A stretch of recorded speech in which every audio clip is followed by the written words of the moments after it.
A statement in which he said he wanted to talk to the McPhail family and said that despite the situation you're in, he was not the one who did it. He said that he was not personally responsible for what happened that night, that he did not have a gun. He said to the family that he was sorry for their loss, but also said that he did not take their son, father, brother. He said to them to dig deeper into this case, to find out the truth. He asked his family and friends to keep praying, to keep working, and keep the faith. And then he said to the prison staff, the ones he said who are going to take my life, he said to them, "May God have mercy on your souls." And his last words were to them, "May God bless your souls." Then he put his head back down, the procedure began, and about 15 minutes later it was over.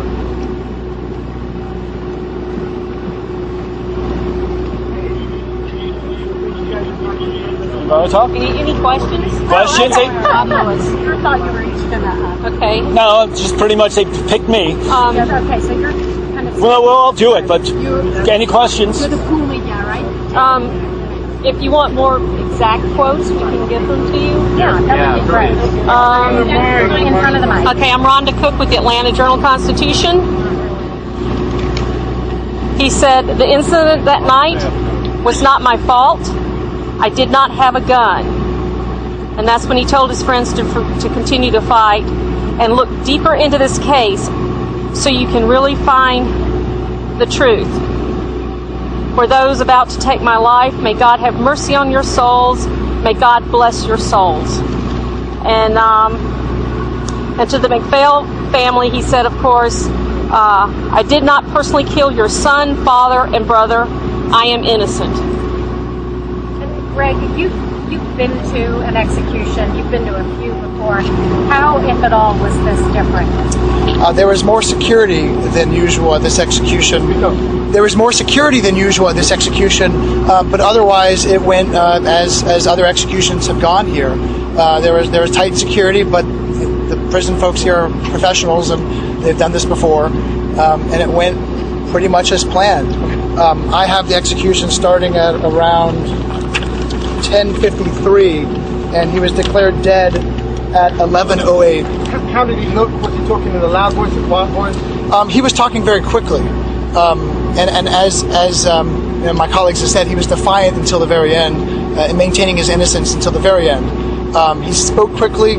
He looked at one of his attorneys who was sitting on the second row. He appeared to glance at the attorney, who nodded at him. Mark McPhail was sitting in the front row, and he was looking at Mark was looking at Mr. Davis the entire time, it seemed. And once he was declared dead, we were ushered out. How would you describe the mood? Somber. How else? It was just a somber event. We were all waiting for about four and a half hours in the prison with no details on what was happening. And then when we were ushered into the prison itself, we knew that. We assumed at least the Supreme Court had rejected his final appeal. We saw two. The officer's brother, his name is William, and Mark McPhail.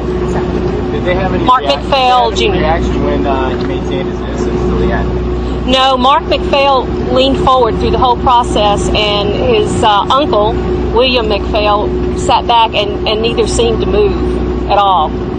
They spent the entire time just staring at Troy Davis, never turned their heads, never did anything but stare ahead. And then when it was over, as they were leaving, they hugged somebody and they seemed to smile about it. So for the McPhail family, at least, they seemed to get some satisfaction from what happened. Who was there from the Pardon? Who was there again? Mark McPhail Jr., his son, and and the officer's brother, William McPhail. You're talking about what Troy Davis was saying. Beg your pardon? You're talking about what Troy Davis was saying until the end. He was saying he was innocent. He said to the McPhail family, again, that he was not the one responsible for he was not personally responsible for what happened that night. He said that he did not have a gun. He said that he was not the one who took their son, father, brother, and he said he was innocent. And that was to the end. He lifted his head up. He was strapped to the gurney when we walked in. And when the warden asked if he had to make a statement, he lifted his head up and looked directly at the front row, which is where the MacPhail family and friends were sitting, and said, "I want to address the MacPhail family," and made sure they heard what he had to say, which was that he claimed he was innocent. He was not responsible for what happened that night in 1989. He did not have a gun. He was not personally responsible for the death of Officer MacPhail. I mean, I'm paraphrasing, but this is what he was saying. Then he addressed his friends and family, telling them to keep praying, keep working, keep digging into this case. And then he said to the staff, he said to the people who are about to take my life, "May God have mercy on your souls and may God bless your souls." And then that was it. Did the MacPhail family have any kind of physical or even verbal response? We couldn't see their faces. They were sitting in the first row, so we did not see how they reacted to it. All I can say is, watching them while this was going on, they never turned their heads, they never wavered. The entire time they just stared at him through the glass as the execution was taking place. The execution was delayed for about 4 hours. Do you know if Troy Davis was strapped to the gurney the entire time? I have no idea. We weren't there. Sorry, did you say whether or not Davis family members were present in the room? I didn't see anybody. Just the attorney for him. Which attorney was there? Brian Kennard was that? No, it was Ewart, Jason Ewart. Do you know whether Davis refused his last meal or anything about his last meal? That I don't know. I don't believe he did have a last meal, and I don't believe he made a final statement when he was going to be given the opportunity to record one. But he did make the statement, as we've said, while he was strapped to the gurney, and again addressed directly to the MacPhail family first to let them know that he claimed he was innocent. He did not eat his dinner, and he did not take the Ativan. Did he participate in a prayer? I know that's something they offer. He was offered, but he did not. And then they started the execution. He blinked rapidly for some period of time, and then he went out. They checked him for consciousness. Warden came back into the death chamber, went back out again, and then they started the lethal mixture. And again, the whole thing took about 15 minutes. 11:08, the warden came in and pronounced him dead. Did he make his final statement on the coach, on the gurney? He was strapped to the gurney when we came in, so everything that happened, he was already strapped to the gurney. We came in, the warden was in the room with him, another prison official, a medical attendant plus one that was off to the side, and then Troy Davis strapped to the gurney. The warden read while we were there, read the order from the Chatham County judge, asked Troy Davis if he had any statement. Davis made his statement. They ordered the procedure to go on. He asked if he had a prayer first. There was no response. Warden stepped out of the death chamber, and then it started.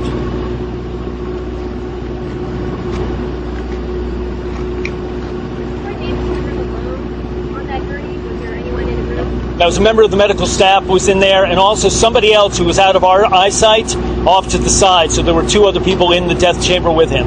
One was a medical attendant who was monitoring the thing the whole time, monitoring the lethal injection, and then somebody off to the side.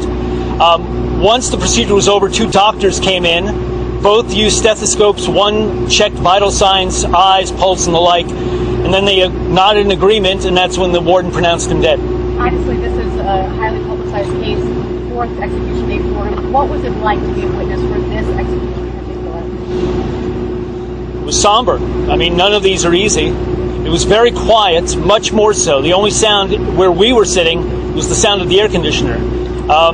People weren't moving. I mean, it was not even some casual movement. I think everybody in there understood the enormity of what was going on and acted accordingly. It was very, very quiet, very respectful, and very somber. Did he make any physical gestures? The lethal injection started at 10:53.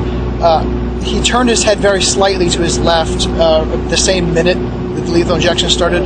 The next minute, I have him blinking his eyes a little more rapidly for a very brief few seconds.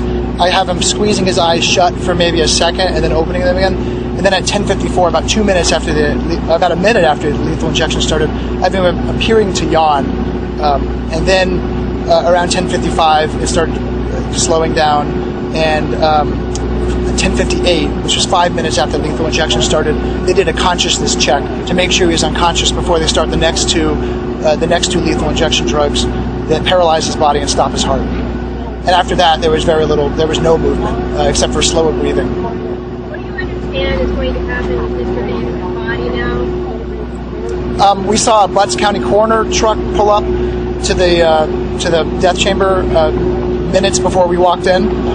So I'm assuming it is going to go out in that Butts County coroner truck.